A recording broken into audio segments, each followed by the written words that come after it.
In this video, we will show you how to replace your brake light switch on this Kia Forte Koup. This will be located under your driver's side dash. Let's get into it.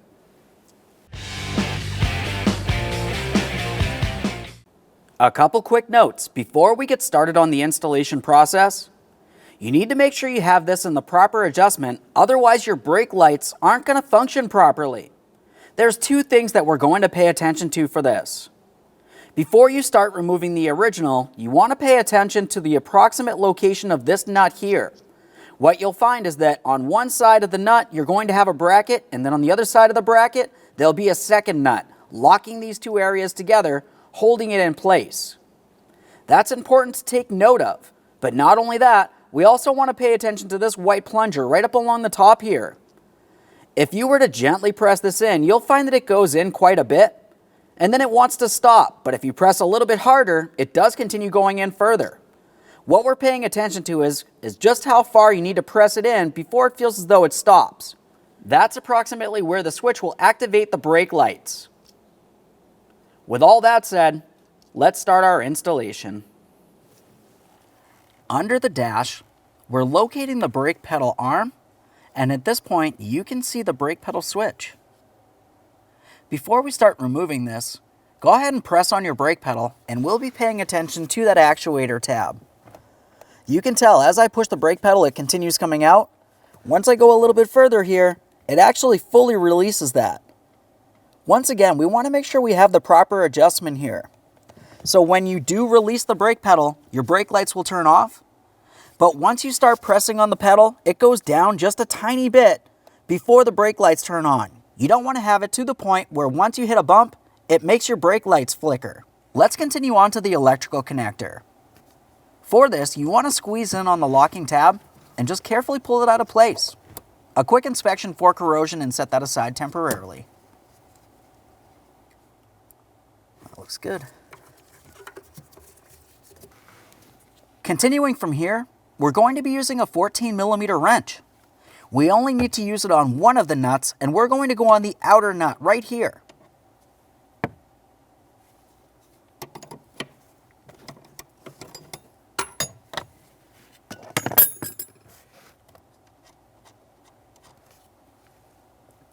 Once you have that broken free, you should be able to take hold of that brake light switch, push on the brake pedal, and remove the brake light switch from the area.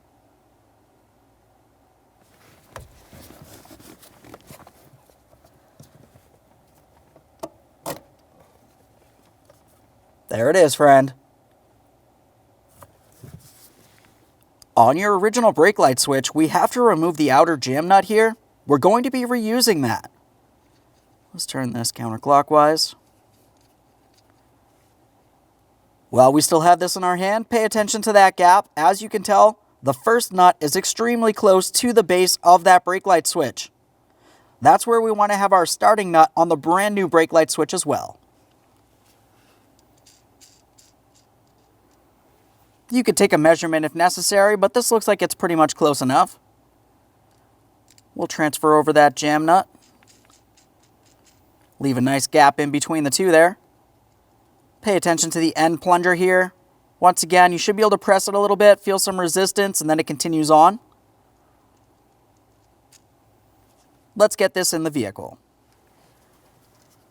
As we start bringing this into position, we want to make sure we have the connector port facing up diagonally. While bringing this in, we'll press on the brake pedal at the same time. You can release the brake pedal, that'll temporarily hold it.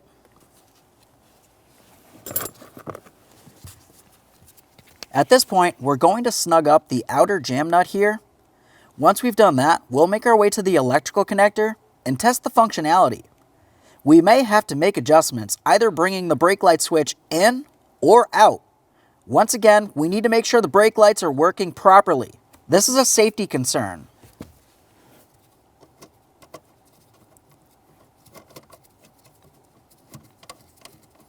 Let's try to snug it a little bit with my fingers here.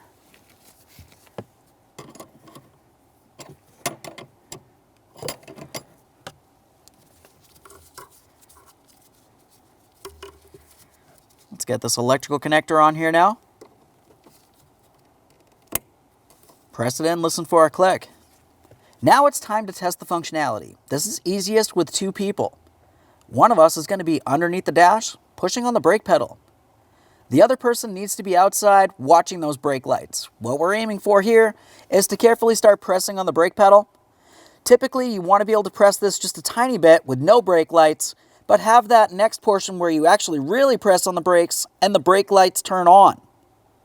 Essentially, we want to have it so it's not just going to turn on every time the brake pedal moves around like this. Perfect.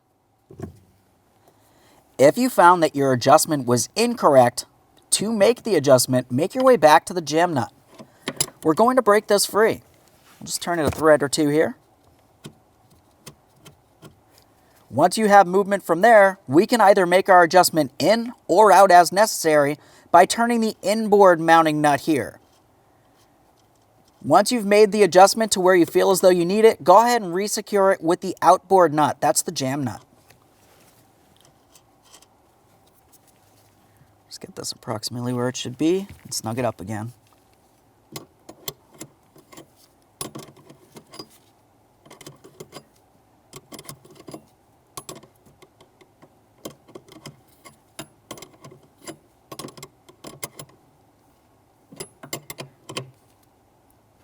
Once you feel as though you have it bottomed out, just make sure it's nice and snug. We do not want this to loosen up on us while we're driving down the road. Test the functionality.